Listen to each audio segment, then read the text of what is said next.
La dernière fois, on a terminé Pasuk Dalet. Dans le Pasuk Dalet, on a fini, c'était écrit là-bas, la tête lifteim orma, la nardat mesima. On va pas répéter encore une fois. Je continue maintenant Pasuk He. Pasuk He, il dit comme ça. Yishma chacham veyosef lekach, venavon tarbulot yikne. Je répète le Pasuk. Yishma chacham, ça veut dire le chacham, il va écouter. Chacham, c'est un sage. Donc le sage, il va écouter. Veyosef lekach, il va rajouter encore plus d'enseignements qu'il y a à l'intérieur. Venavon, et une personne qui est intelligente, tarbulot yikne. Tarbulot, c'est la réaction, la manière comment on se comporte avec les gens, il pourra acquérir.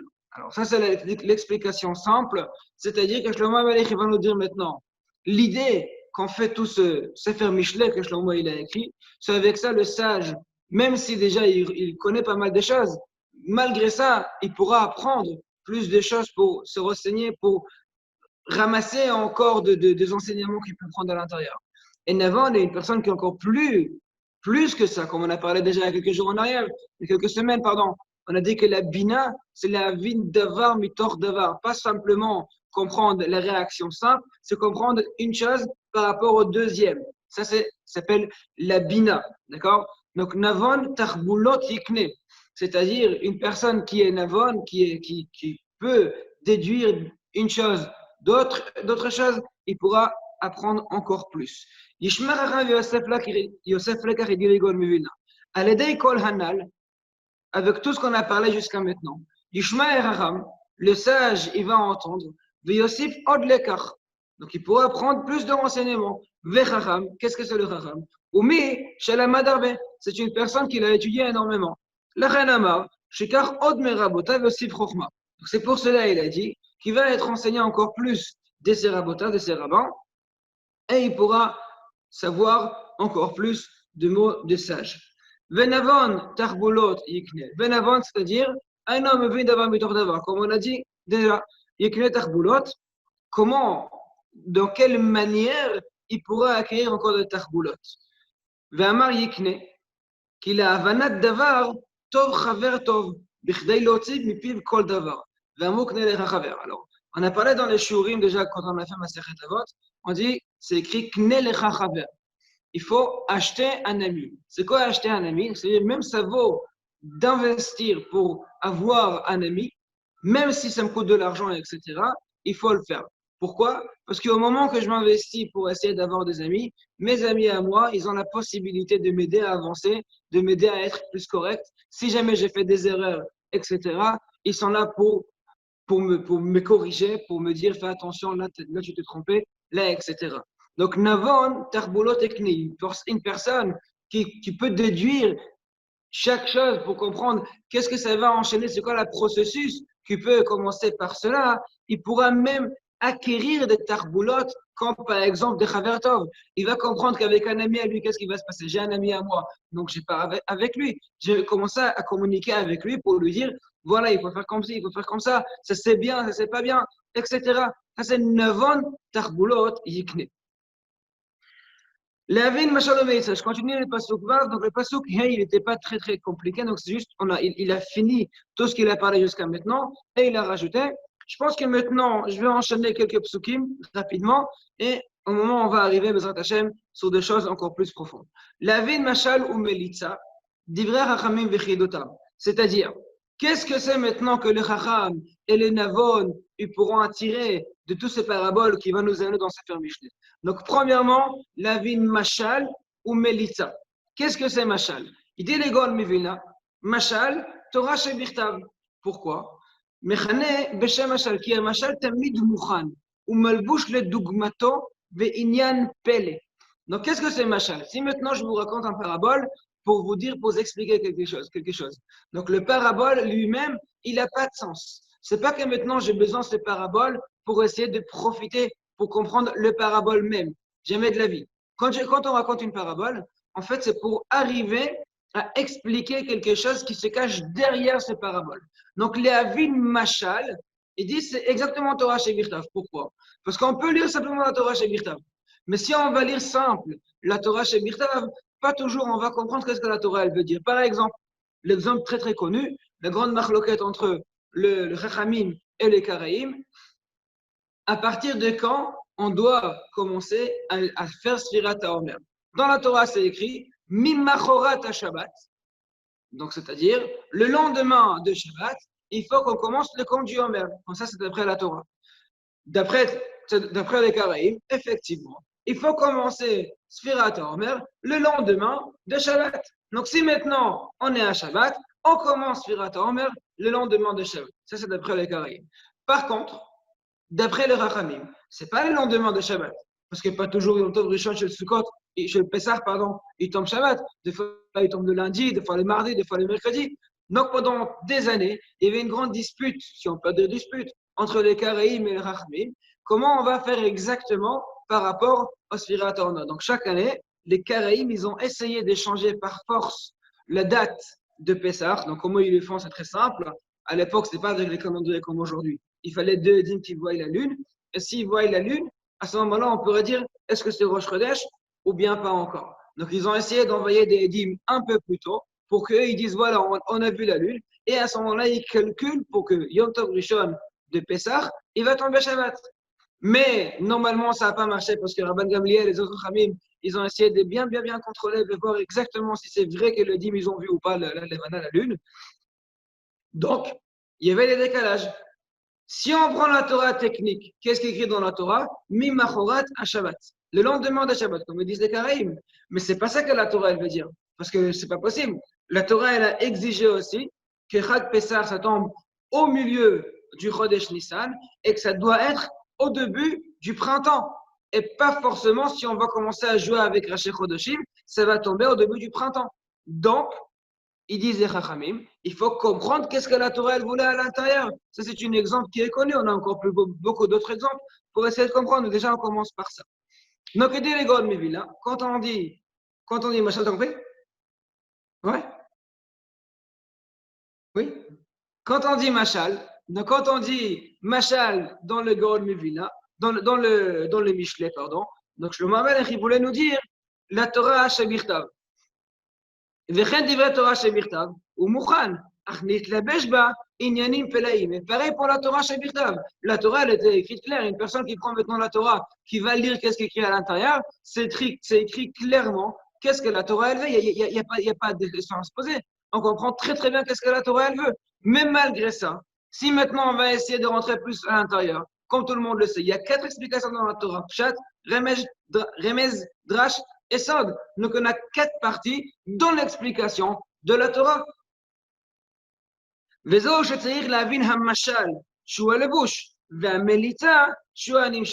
c'est exactement ça que Shlomo HaMelech voulait dire. Quand on lit la Torah, il faut comprendre les 2 parties. Premièrement, les mashal. Qu'est-ce qui est écrit techniquement, clairement? Qu'est-ce que la Torah elle a écrit? Après qu'on a réussi à comprendre qu'est-ce que la Torah elle a écrit, là il faut rentrer plus à l'intérieur. Pour rentrer, c'est quoi le parabole, c'est quoi l'enseignement que la Torah elle voulait qu'on profite d'ici. C'est comme par exemple, nous on fait, alors chaque Shabbat, cette semaine ça va pas être Shabbat, ça va être jeudi soir, mais comme on a l'habitude d'essayer de comprendre l'enseignement, qu'est-ce que nous, quel enseignement spécifique nous on peut attirer de la paracha de la semaine par rapport à nous. Chaque Shabbat c'est différent. Et chaque Shabbat on pourrait essayer de profiter dans la paracha. Qu'est-ce qu'il y a? Quel rapport il y a avec nous par rapport à la paracha? Divrei Chachamim vechidotam. Donc, on a eu 4 choses. Hein? Mashal, Melitza, Divrei Chachamim vechidotam. Alors, Mashal, il a expliqué qu'en fait, c'est la Torah Shebirtav. Ou Melitza, c'est la parabole dans la Torah Shebirtav. D'accord? Parce que la Torah Shebirtav, elle a 2 parties. Il y a le parti écrit technique et il y a le parti qui est caché à l'intérieur. Donc, Shlomo HaMelech, il voulait parler sur les 2 parties. Aussi sur la partie simple et aussi sur la partie profonde. Et maintenant, encore 2 autres parties. Divrei Chachamim vechidotam. Il dit Shlomo HaMelech, ou mechaneh gadat Chachamim lechida. Alors, Divrei Chachamim vechidotam, alors, c'est sûr que la Gemara, elle n'était pas encore dans la période de Shlomo HaMelech. La Gemara a été écrite quelques années après, si on va dire quelques années, on va dire dans le 1000 ans après que Shlomo HaMelech il a écrit Michelet, la Gemara elle a été écrite, un peu plus même, parce que le Tanaïm c'était au milieu du Baït Sheni jusqu'à 200 ans après, à peu près. Et là, c'est le Amoraïm, ça a commencé. On va dire que le Amoraïm, c'était entre 200 et 300 ans. Donc, un peu plus que 1000 ans après Beth Amikdash, la Gemara, elle était écrite. Et si on regarde la Gemara, dans beaucoup d'endroits, on trouve beaucoup de Agadot, c'est-à-dire, c'est pas la Gemara technique, Ravaï dit comme ça, Rabbaï dit comme ça, etc. Non, c'est des histoires et des sortes de drachot que des fois, nous, on n'arrive pas à comprendre. Il y a une Gemara Babatra très très connue, dans Daf Nun Vav, là-bas, ça s'appelle Agadot de Rabba Barbachan. La Gemara raconte là-bas des histoires extraordinaires. Si on veut, par exemple, une exemple de là-bas, la Gemara, elle dit qu'il y avait une fois un oiseau immense, géant, qui a pendu un œuf. Et quand il a pendu l'œuf, il y en avait 30 villages dans un endroit qui étaient détruits entièrement. Donc, si on prend le parabole littéralement, c'est très bizarre. Est-ce qu'il y a un oiseau qui est si grand que ça? Est-ce qu'il y a un œuf d'un oiseau, il peut détruire 30 villages? Alors, je ne me rappelle pas pour vous dire maintenant c'est quoi l'explication exacte, mais ça veut dire Divrei Rachamim Vechidotam. Parce que la Haggadah de Rachamim, c'est comme une chida. Une chida, c'est-à-dire, c'est une question que il faut chercher qu'est-ce qui se cache derrière. C'est pas une question simple. C'est une chida. C'est essayer de comprendre c'est quoi. Il y a normalement un petit point qui est caché dans la chida, que le point, c'est l'endroit, c'est le moment le plus important. Mipne, je devrais enam. Parce que simplement, les paroles de Rachamim, quand ils nous amènent des paraboles et des agadot pareils, sont incompréhensibles. Morida, veillez Charles Chabram. Et on ne peut pas construire une construction complète pour comprendre que ce que la Gemara elle dit. Im lo yavin tachlito anilbash betocha. Si j'arrive pas à comprendre qu'est-ce qu'il y a dedans, qu'est-ce qu'il y a à l'intérieur, donc qu'est-ce que le Rachamim veulent cacher dans leurs phrases simples, et à ce moment-là, je pourrais comprendre que ce qu'on dit entièrement. Alors, il y a un exemple que la Gemara va battre dans un autre endroit, la Gemara elle-même. La Gemara elle dit que le soleil, par exemple, il tourne de 3 côtés du monde, et 4e côté, il monte à l'intérieur du ciel, et là-bas, il passe la nuit, et après, il redescend. Et entre nous, c'est pas vrai. Hein. Entre nous, si maintenant on regarde qu'est-ce qui se passe, le soleil ne monte pas dans le ciel, pas du tout. Et le soleil, il y a une grande discussion est-ce qu'il tourne ou pas. Finalement, nous, on dit que le monde, il tourne, et le soleil, il tourne, mais vraiment, c'est minime par rapport au tour du terre, de la Terre. Donc, quand on essaye de comprendre simplement qu'est-ce qui est écrit dans la Gemara, c'est incompréhensible. Là-bas, il y a un marchand. Le marchand explique que ce n'est pas le soleil simple. On peut parler sur la manière comment les Chachamim ils peuvent protéger les mondes. C'est une grande Gemara. Qu'après, au moment que j'arrive à comprendre qu'est-ce qui est caché à l'intérieur de cette explication qui est un peu bizarre, c'est là que je peux comprendre c'est quoi le parabole que la Gemara elle voulait amener et qu'est-ce que la Gemara elle veut arriver aussi. Donc, sans comprendre la chida, le notion qui est caché à l'intérieur, je ne pourrai pas comprendre qu'est-ce qui se passe en plus de ça. Jusqu'ici, il dit le God Mivina, c'est l'Abdama du Sefer. C'est juste le prologue, juste le début pour expliquer de quoi on va parler. Donc, Mia Mechavo, c'est qui a écrit le livre, et pourquoi il a fait ce livre. Donc, jusqu'à maintenant, en fait, c'était la première page. La première page du livre, normalement, c'est la présentation. Et voilà, ce livre-là, il était écrit par un tel, et il est fait pour monsieur un tel, etc. L'idée de ce livre, etc. Donc, jusqu'à maintenant, l'idée, le psukim au début, c'était pour nous dire qui avait écrit le livre, c'est pas une personne simple, c'était Shlomo, qu'il était le fils de David, qui était le roi sur tout Israël. Donc, Shlomo, on a dit déjà, c'est le plus intelligent qu'il y avait au monde. Le fils de David, c'était le chassid du monde. Shomran Haché qui chassidani, comme on l'avait dit déjà. C'était le roi de Am Israël, que Am Israël s'est considéré comme le Am le plus racham, le plus chacham et navon. Il est Am chacham et navon ata, donc c'est le peuple le plus intelligent. Donc, on parle d'une personne qui a quand même une intelligence spéciale. Comme on a dit, même le Mashiach, c'est pas sûr qu'il aura la même intelligence comme Shlomo HaMelech, plus c'est sûr que non. Est-ce qu'il va être dans le même niveau ou non? On ne sait pas exactement. Deuxièmement, on a parlé pourquoi le livre il était écrit. Donc, c'est pour que chaque personne pourra profiter de tous ces enseignements pour essayer de vaincre le Yetzer Hara, soit avant que le Yetzer Hara ait gagné, soit après que le Yetzer Hara ait gagné. Dans tous les cas, c'est pour essayer de vaincre le Yetzer Hara correctement, pour pouvoir faire notre travail d'Akadosh Baruch Hu comme on doit le faire. Dans ce pasuk-là, il a écrit sur 4 choses, 4 domaines. L'ilmod, vela asot. 2, en règle générale, apprendre et pratiquer. Ve'amaase. Et dans la pratique, il y en a 3 parties. C'est quoi? La kachat, la tête et yishma. C'est-à-dire donner, prendre et entendre. Donc c'est sûr que yishma et lehavin, entendre et comprendre, ça va être toujours ensemble. Pourquoi? Parce que entendre sans comprendre, ça ne vaut rien du tout. Une personne qui entend quelque chose, mais qui ne comprend pas comment il doit le faire, vaut mieux qu'il n'entende même pas. C'est-à-dire que si on parle d'entendre, forcément, on doit parler d'une personne qui comprend. C'est la compréhension qu'il y a dans l'entendre. Alors, on dit normalement, il y a une différence entre shmi'a et azana. Une personne qui écoute et une personne qui écoute profondément. Il y a juste que ça passe dans son oreille. Ben, il était là, présent. Une personne, il a parlé, donc ça a passé dans son oreille. C'est pas qu'il a compris qu'est-ce qui s'est passé. Par contre, une personne qui est ma'azin, qui l'écoute attentivement, c'est une personne que normalement il va comprendre parce qu'il essaye de comprendre qu'est-ce qu'il était dit. C'est-à-dire, avant tout, une personne, il doit se prendre en main pour décider qu'il veut faire. Au moment qu'il a décidé qu'il veut faire, il aura besoin d'Hachem, une siyata d'Ishmaïa spéciale pour pouvoir comprendre qu'est-ce qu'il y a à faire et continuer à faire exactement.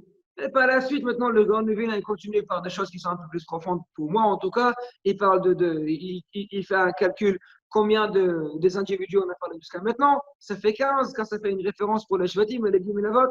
Mais bon, je m'arrête avec ça.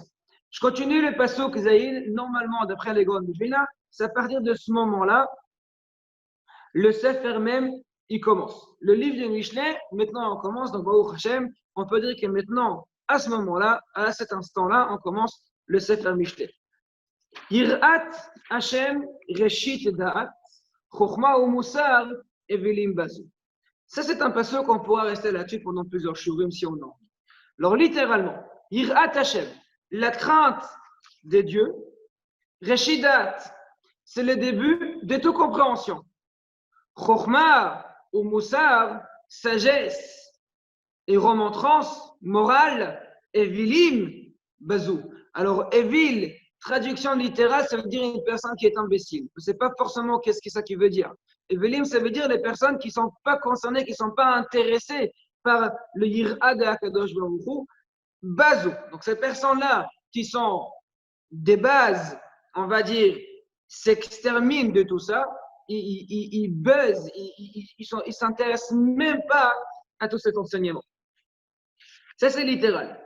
Maintenant, avant que je commence les gars, moi, j'essaie de comprendre maintenant avec vous quel rapport entre la yir'a, la crainte de Dieu, et la compréhension. On a dit, la base de la compréhension, c'est la crainte de Dieu.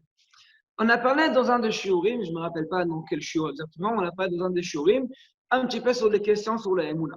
Comme la question qu'on a parlé, qu'on a fait un bon shiur, on a parlé chimiquement, on a parlé par rapport au Einstein, sur beaucoup de choses en même temps. On a essayé de prouver en fait qu'il n'y a pas vraiment une contradiction entre le savoir de la Kadosh Baruch Hu et notre libre arbitre. C'était un grand shiur. Par contre, il faut savoir une chose.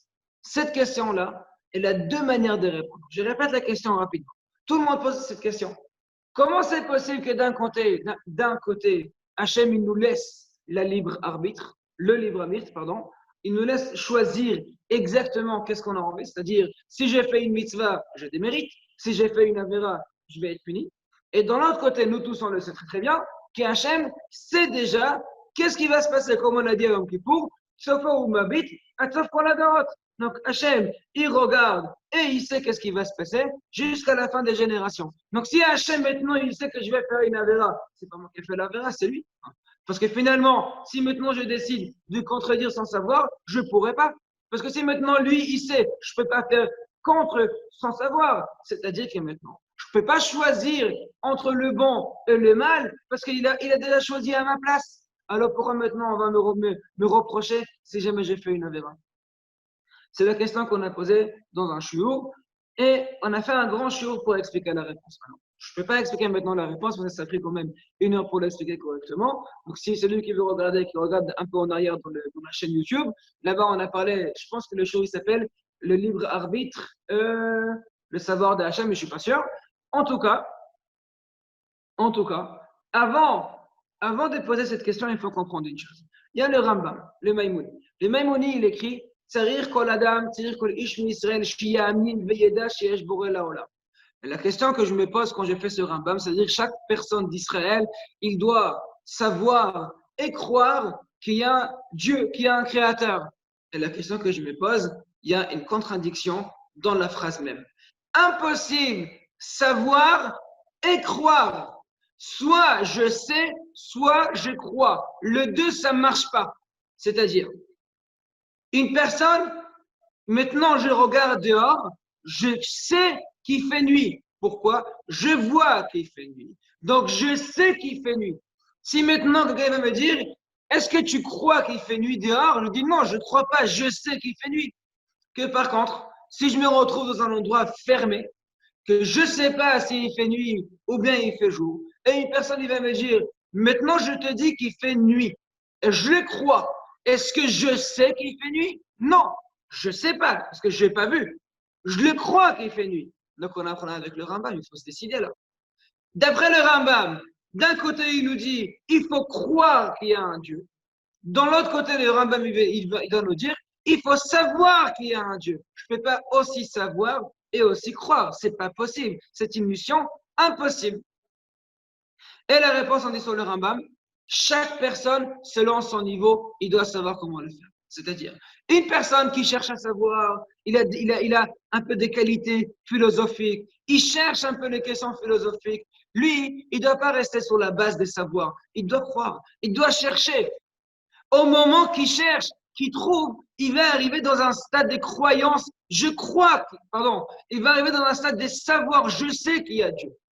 Par contre, une personne qui n'a pas cette nature de philosophie, s'il va rentrer à l'intérieur, il va commencer à s'embrouiller. Attends, mais si on dit comme ça, si on fait comme ça, alors on a dit, toi, simplement ton travail, c'est croire qu'il y a un Dieu. Il dit, Shlomo Amelech, Yirat Hashem Reshit Dat.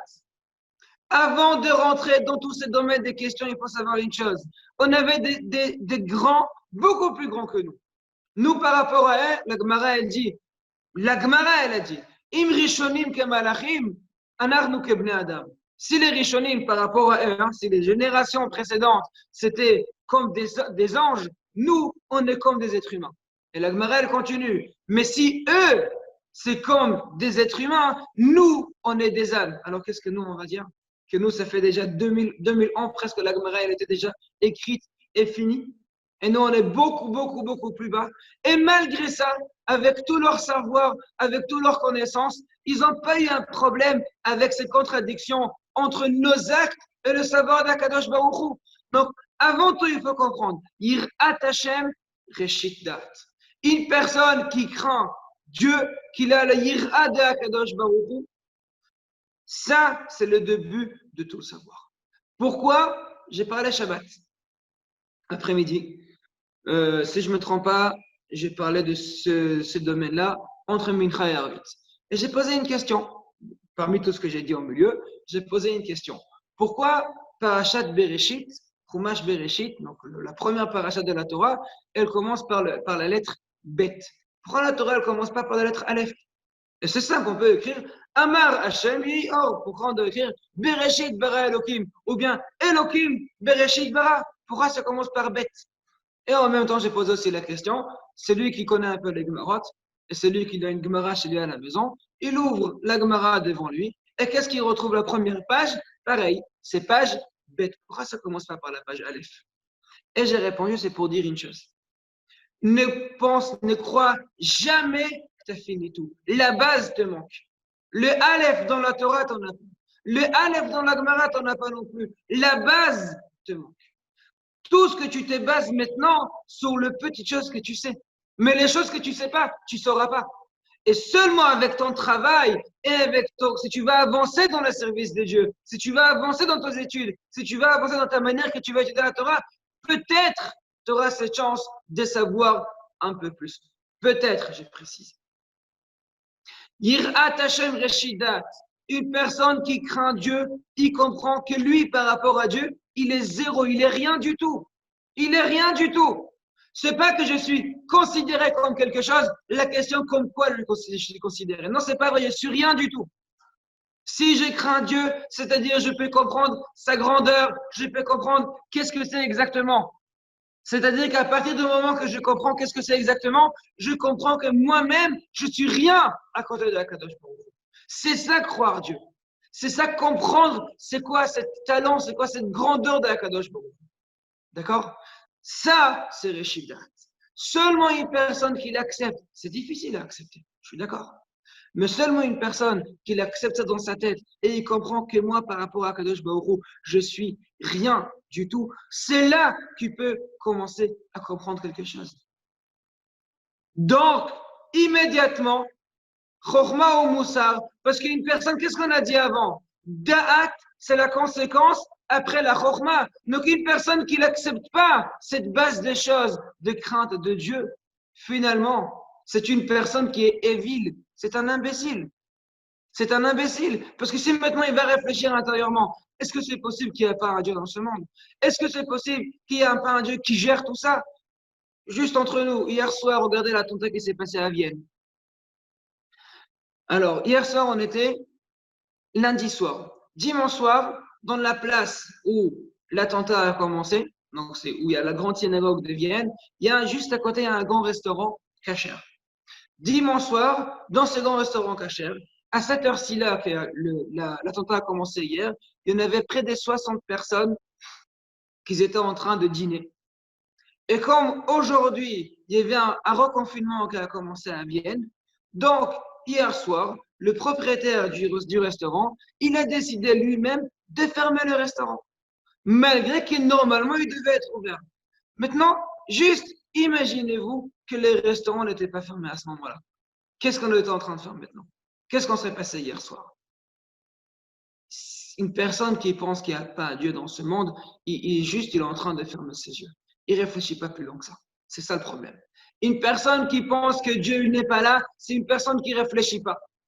Ça, c'est Chokhmah ou Moussar Evilim Bazou. C'est un évil, c'est un imbécile, il ne réfléchit même pas. Parce que s'il va réfléchir une minute de plus, il va comprendre que forcément il y a un Dieu ici. Il y a un Dieu qui dirige tout, qui décide tout. Il décide quand est-ce que la corona elle va venir et quand est-ce qu'elle va partir. Il y a des personnes que la corona chez eux, ça reste pendant 2 jours. Et il y a des personnes qui vont être confinées pendant plusieurs semaines. Et malgré ça, la corona, elle va rentrer chez eux à la maison. Comment? On ne sait pas. C'est Hachem qui décide. Il décide quand est-ce que ça va venir. Il décide quand est-ce que ça va partir. Il décide c'est qui va être contaminé. Il décide qui va être sauvé de tout ça. C'est pas nous qu'on décide. Nous, on fait notre ishtadout. Malheureusement, on a fermé la bête avec on n'a pas le choix. On n'a pas le choix. On ne peut pas. Au moment qu'il n'y a pas une responsabilité à 100%, on ne peut pas les sauver dans la synagogue, malheureusement. Donc on doit fermer la bête à Knesset. C'est notre ishtadout. Mais malgré ça, ce n'est pas nous qu'on décide si la couronne elle va venir ou pas. C'est que Dieu qui décide des choses. Je commence les couronnes Mevila. Yirat Hashem, Reshidat, Chokhmah ou Moussar, Evelim Bazou. Kanu Atralat Sefer. C'est à ce moment-là que le livre va commencer. Vekai, et ça parle, Al-Masha Amar Leel, à tout ce qu'il a dit avant. Shenyan Sefer ou la date. Le but de ce livre, c'est la Yedi'a. Donc, c'est pas seulement la compréhension, c'est le savoir-faire, c'est-à-dire c'est la conséquence du savoir et du compréhension, c'est le savoir-faire exact. Vomer Achav, donc il dit maintenant, Sha'ir'a ou Reshit ou Trilat Hadat. La crainte, c'est le début et c'est le commencement du savoir. Comme Chachamim ils ont dit, donc c'est ma Masechet Avot Perek Gimel, Kol she'yir'ato kodemet lechokhmato, chokhmato mitkayemet. Celui que sa crainte, elle devance sa sagesse, elle va rester solide, elle va continuer. Que par contre, si yirato emna kodemet lechokhmato, s'il n'a pas de crainte avant de commencer à étudier, ça ne va pas tenir. Pourquoi? Parce qu'il va être tordu. Il va toujours essayer de comprendre qu'est-ce qu'il veut gagner par rapport à cela.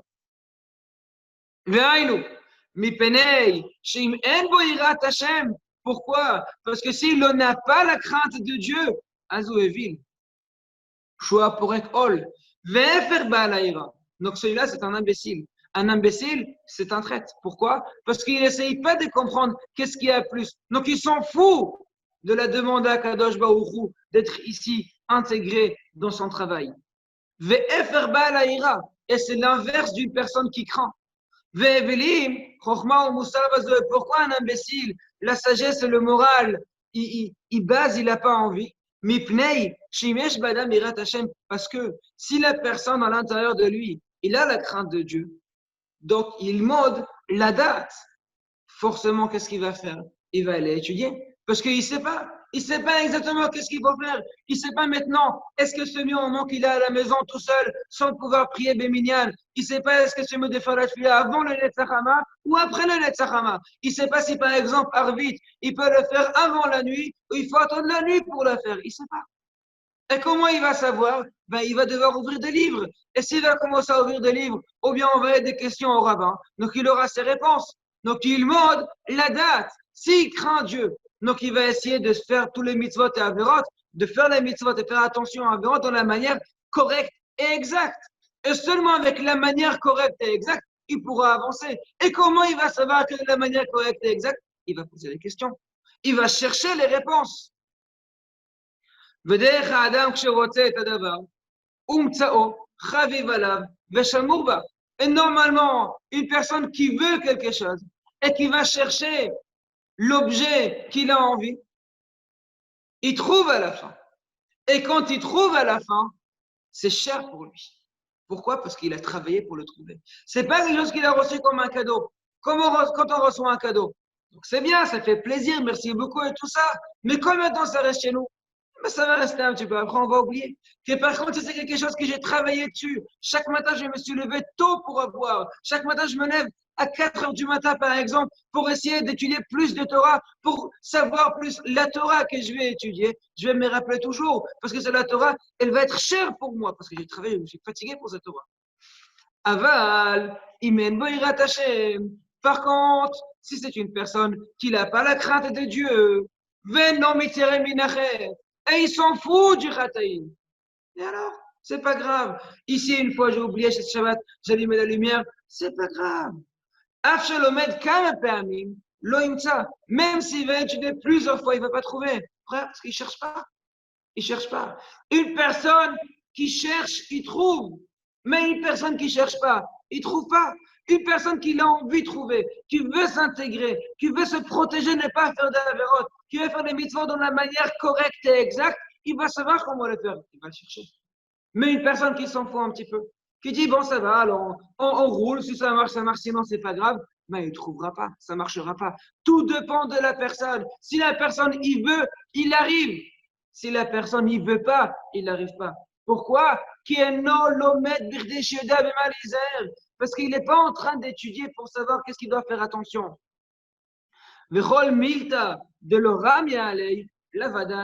Et chaque chose qui ne l'intéresse pas, il ne pense même pas à ça.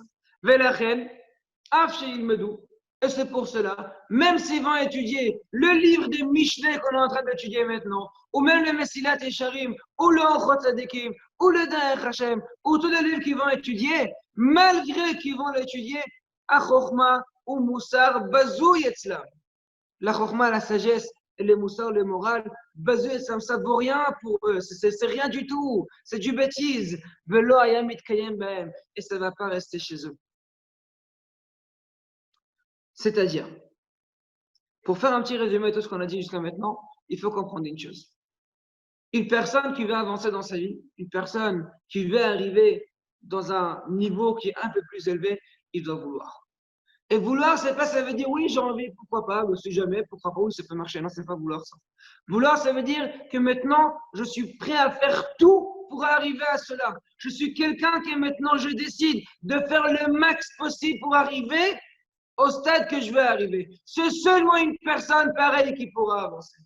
Seulement une personne pareille qui va essayer d'arriver à faire tout ça, qui va réussir à arriver. Mais par contre, une personne qui est pour lui, c'est pas cher pour lui, c'est pas important pour lui. C'est bon, si j'arrive, j'arrive, sinon c'est pas grave. C'est pas cette personne qui pourra avancer dans sa vie. Parce qu'il ne cherche pas. Une personne qui a le feu dans ses yeux, il veut avancer, c'est là qu'il va réussir. Une personne qui a la crainte de Dieu, il comprend la grandeur de la Kadosh Baruch Hu. Donc, il comprend l'importance des mitzvot. Il comprend le danger des avérotes. Donc, quand tu vas étudier maintenant la Torah, quand tu vas regarder la halakha, quand tu vas prier à Kadosh Baruch Hu, il va le faire avec le feu. Je reprends. Alors, s'il vous plaît, juste coupez vos vidéos. Coupez vos vidéos, coupez le micro. Le micro, comme ça va pas interrompre mieux. Les vidéos, vous pouvez laisser si vous avez envie. Donc, j'ai dit, juste pour faire un petit résumé au passage qu'on a parlé maintenant, on dit comme ça. Une personne qui a envie d'avancer dans le niveau de Hirat Hashem, il doit vouloir. Il doit avoir le feu pour avancer correctement.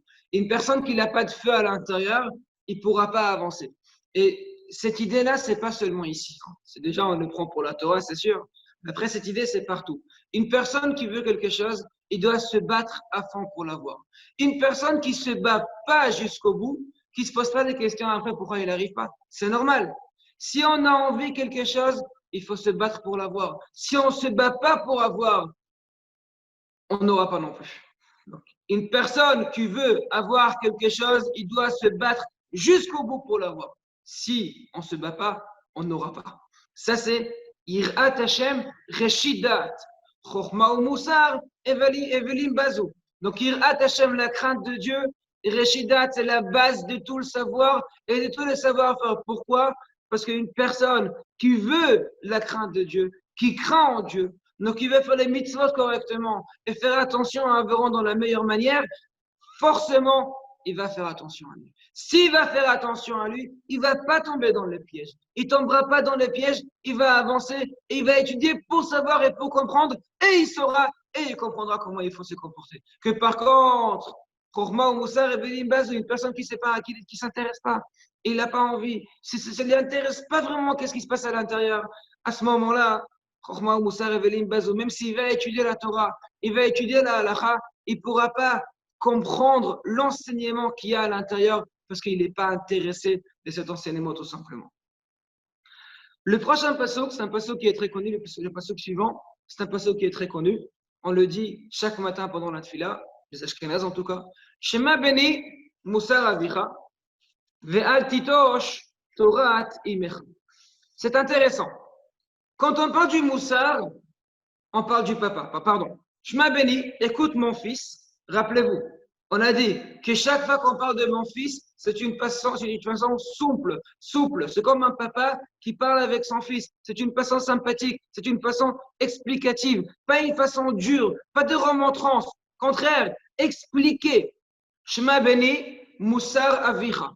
Écoute mon fils, le moral, la remontrance de ton papa.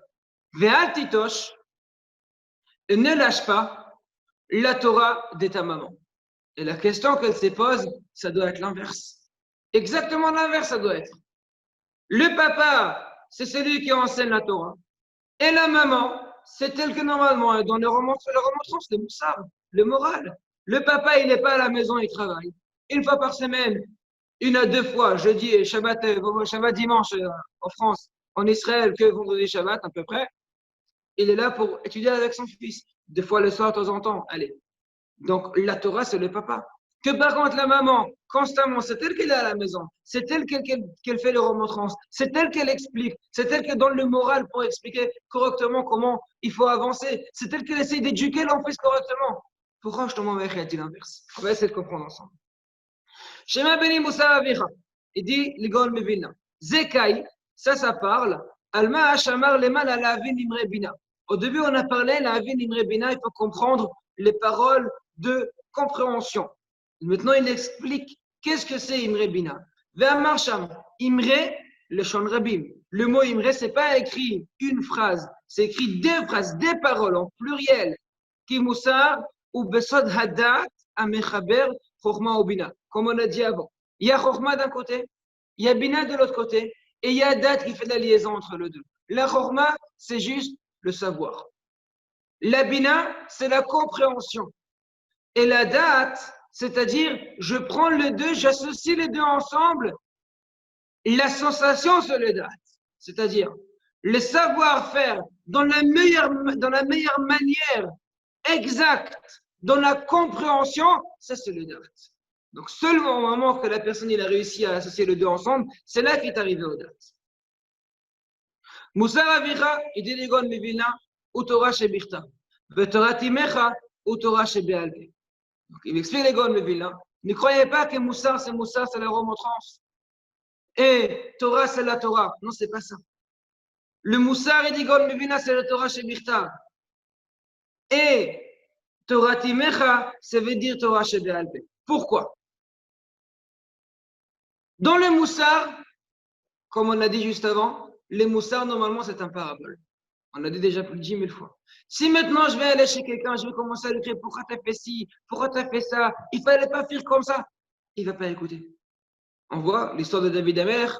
David Amer, il a pris Bathsheba par force. Et Nathan, un il est venu chez lui à la maison. Il n'a pas crié. Il a raconté une histoire. On a dit déjà l'histoire avec le mouton de pauvre que le riche il a pris. Et la suite.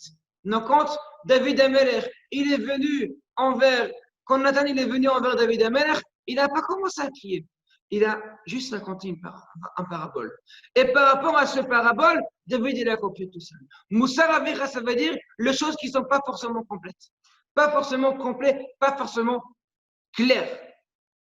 Comme la Torah Shebirtav, comme on a dit avant. Si maintenant je prends la Torah Shebirtav telle qu'elle est écrite, sans réfléchir qu'est-ce qui peut être à l'intérieur, sans essayer de comprendre c'est quoi la compréhension plus profonde, ça manque la base, l'âme. Parce que la Torah, c'est pas forcément qu'est-ce qui est écrit techniquement. Il y a des choses qui sont cachées à l'intérieur. C'est un habit qui cache l'intérieur. Il faut essayer de comprendre. Que par contre, Torah Timecha, c'est la Torah. C'est ce qui est écrit. Pourquoi? Parce que la Torah chez Be'alpé, la Torah chez Be'alpé, c'est la halacha. Et la halacha, c'est pas pour essayer de comprendre. C'est pour dire que la halacha, elle doit être comme ça. On doit faire comme ça et on doit avancer avec. Ça, c'est la différence entre Torah chez Birtav et Torah chez Be'alpé. Dedans, on peut rajouter beaucoup de choses. On peut rajouter mitzvot assez, on peut arriver sur beaucoup de choses. Je vais terminer avec ça. Shema beni Moussar avicha ve'al titosh Torah timecha. Ce passouk, c'est un passouk qui est très, très, très important. Shema beni, avant tout, il faut écouter. Si maintenant, on veut essayer d'avancer notre enfant, ou notre couple, ou dans notre travail, ou dans nos amis et dans tout ce qui va se passer. Si je veux parler avec une personne, il faut arriver à un stade de schéma qu'il écoute. S'il n'écoute pas, il n'y a rien à dire, ça ne sert à rien de dire. Tout ce que je veux dire, ça va rentrer par là et ça va sortir par l'autre côté. Ça ne sert à rien de dire. Si j'ai envie que la personne en face, il change un comportement, il faut qu'il écoute. Schéma, il écoute. Comment il va écouter? Béni. Si je vais contre lui, je commence à crier, je commence à faire je ne sais pas quoi, ça ne marchera pas. Si j'ai envie qu'il me l'écoute, je vais avec cette réaction de béni. Et quand je dis maintenant, Avicha, c'est pareil, c'est la manière, Shema Beni Moussar Avicha, je suis ton papa, je ne suis pas contre toi. Si je viens te faire tout ça, c'est pour être avec toi. C'est pas parce que je suis contre toi et j'ai envie de te remontrer et j'ai envie de te crier, pas du tout. Je suis avec toi, j'ai envie que tu avances. Shema Beni Moussar Avicha. C'est seulement dans cette manière que une personne, il pourra écouter et l'autre personne, il pourra avancer. Parce que si maintenant je vais chez quelqu'un, je commence à remontrer, je commence à crier, je commence à dire ne fais pas ci, ne fais pas ça, c'est là que tu as fait une erreur, c'est là que tu as fait ci. Pas seulement, il n'écoutera pas, il va s'éloigner et je ne vais rien gagner.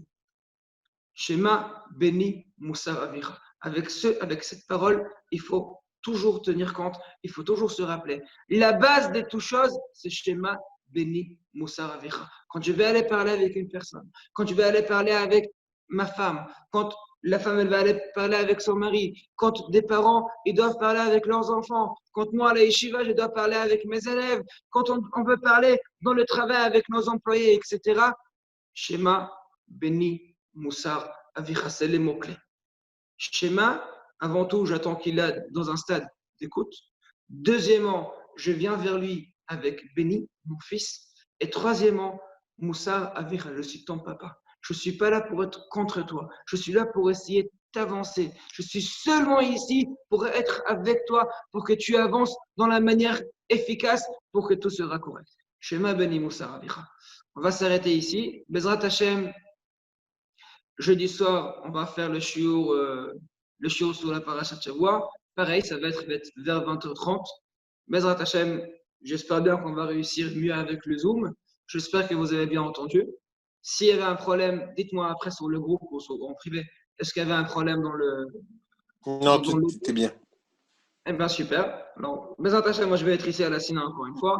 On va faire pareil. J'espère qu'on pourra bien enregistrer. Peut-être la prochaine fois, je viendrai avec mon ordinateur. Ça va être plus simple par rapport aux autres. On verra bien. Merci beaucoup à tout le monde. Je vous souhaite une très bonne Azak, peut faire une petite annonce.